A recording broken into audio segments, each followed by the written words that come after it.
Kak dua ini dari mana kalau boleh tahu? Kalau saya dari rumah, Bu. Kalau saya dari kos, Bu. Kakaknya kok Iya, kos. ngekos di mana Kak? Di Pandawa kebetulan, Bu. Mahasiswa semua ya? Oh iya. Betul. Oke, langsung saja tujuan satu-satu dulu ya. Tujuan kakak namanya siapa?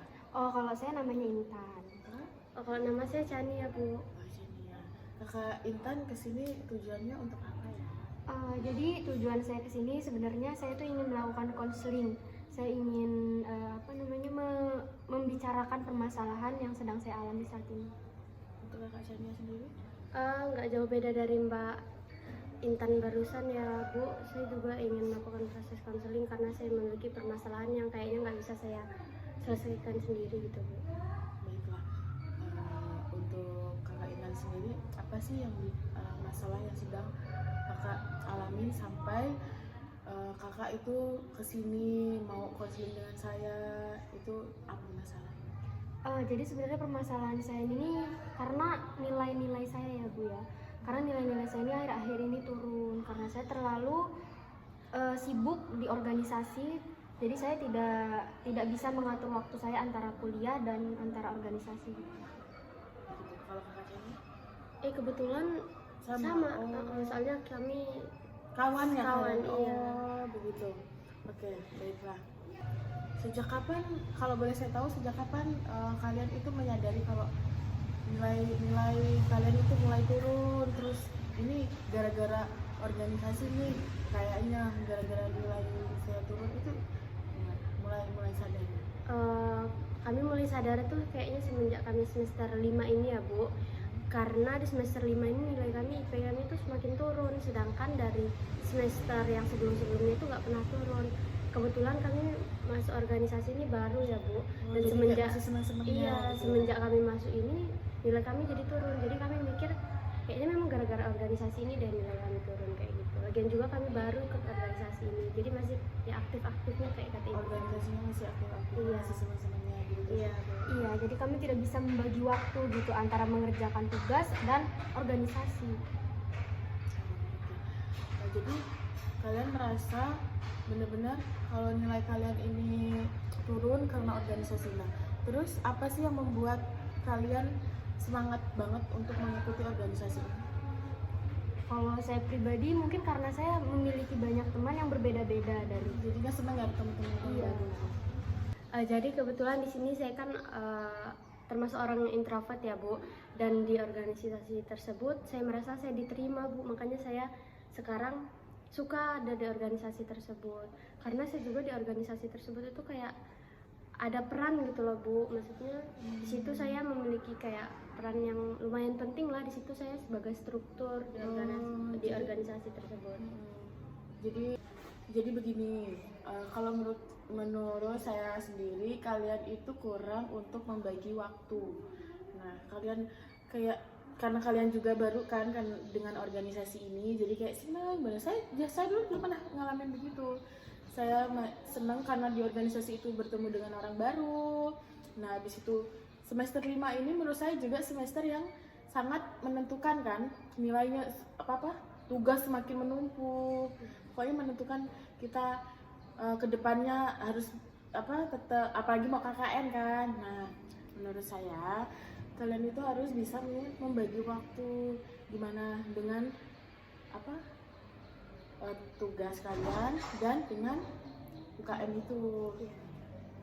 Oke, baiklah, dari penjelasan kakak-kakak sendiri udah dijelasin kan itunya keluh kesahnya. Nah, di sini Ibu sendiri akan menggunakan teknik shaping. Nah, coba pikirkan dampak negatif dan positif dari organisasi itu sendiri. Baik, Bu. Kalian pikirkan. Nah, baiklah, kalian pikirkan dulu dampak negatif dan positif dari organisasi itu. Nah, kalau kalian sudah memikirkannya, sudah menemukan dampaknya apa, boleh kalian. Di sini saya mau jawab ya, Bu. Dampak positif dan negatifnya. Yang pertama dari dampak negatif dulu ya. Di sini saya merasa yang pertama nilai saya IP saya turun tadi. Yang kedua saya merasa bahwa teman-teman dari kelas saya itu juga semakin tidak dekat kepada saya karena kebanyakan saya di luar gitu ya Bu. Kemudian saya jadi telat absen segala macam. Dan yang kalau hal positifnya di sini saya nambah teman, nambah pengalaman, sama nambah untuk ngisi waktu luang kalau saya gitu. Kalau saya sendiri mungkin dampak negatifnya juga sama kayak Chania, itu dinilai karena saya susah membagi waktu antara mengerjakan tugas-tugas saya di perkuliahan sama tugas-tugas saya di organisasi.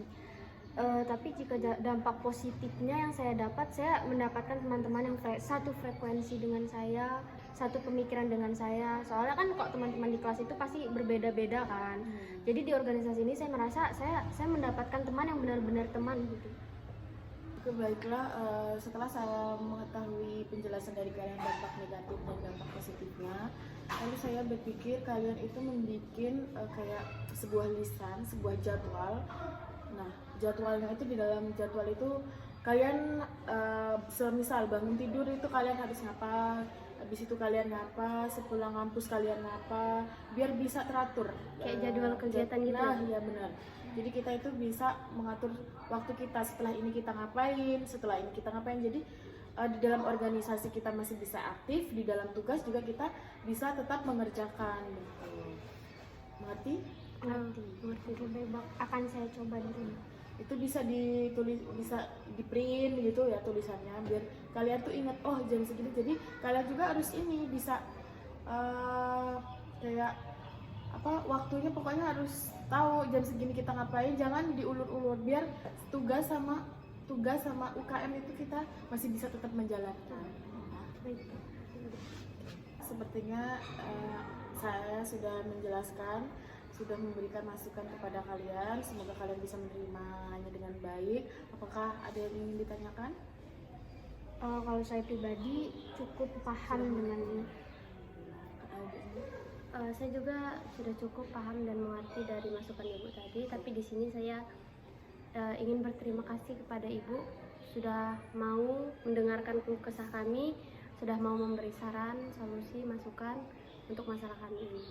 Ibu juga sangat berterima kasih karena kakak sendiri sudah jauh-jauh ke sini untuk konseling kepada Ibu, dan Ibu sangat senang juga karena bisa memberikan solusi kepada kalian.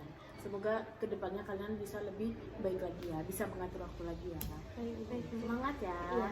Kayak pulang dulu ya Bu ya. Hati-hati di jalan ya. Terima kasih ya Bu. Assalamualaikum. Waalaikumsalam.